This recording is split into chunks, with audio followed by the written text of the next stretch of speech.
Ek sit beslis nie met al die antwoorde nie, maar ek doen graag navorsing en jy klankbord graag dit wat jy dink jy weet met my as jy coaching met my doen.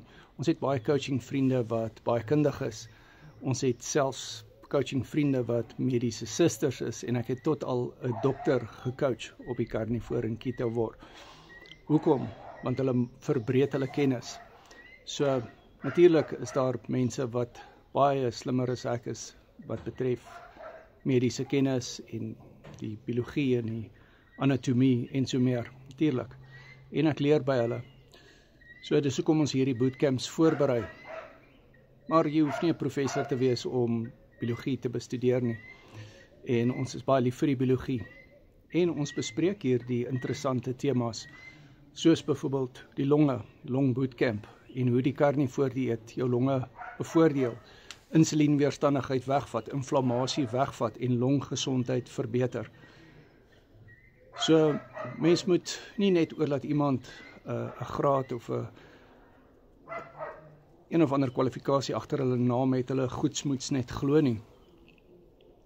Jy moet jou eie navorsing doen en daar's baie dokters wat hulle op verskeie kante van die spektrum bevind. Met ander woorde, al die dokters en al die mense wat navorsing doen, praat nie altyd uit dieselfde mond uit nie. Jy kry byvoorbeeld dokters wat die vegan dieet sal ondersteun en jy kry ander dokters wat die Carnivore dieet ondersteun.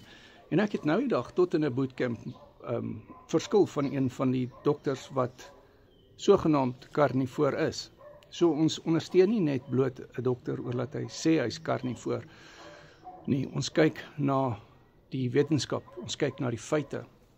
Mens moet nie dinge net goedsmoeds aanvaar nie. Jy moet ook nie net goedsmoeds aanvaar wat ek vir jou sê nie. Gaan toets dit teenoor die werklike kennis. En as jy my verkeerd bewys, sê dit vir my hier in die kommentaar en dan sal ek 'n regstelling maak. Ek doen hierdie video's al 6 jaar en ek het al baie keer was ek verkeerd bewys gewees en dan maak ek 'n regstelling wanneer ek iets tegnies verkeerd verstaan het. Hoe anderster kan jy leer as jy nie bereid is om verkeerd te bewys te word nie? So nee, ek het nie al die antwoorde nie, maar ek leer graag. En as ek iets verkeerd sê, sê my waar ek verkeerd dit sê, want dan maak ek dit reg. Maar tot dan moenie veralgemeen en net mense afskiet oor dat hulle belangstel in biologie nie. So Carnivore Kitawor coaching, my nommer is in die bio. WhatsApp my. Ons doen Woensdag die longe bootcamp en ons doen eersdaags die histamine en metaboliese bootcamp en net Carnivore en Kitawor coaching vriende het toegang tot dit.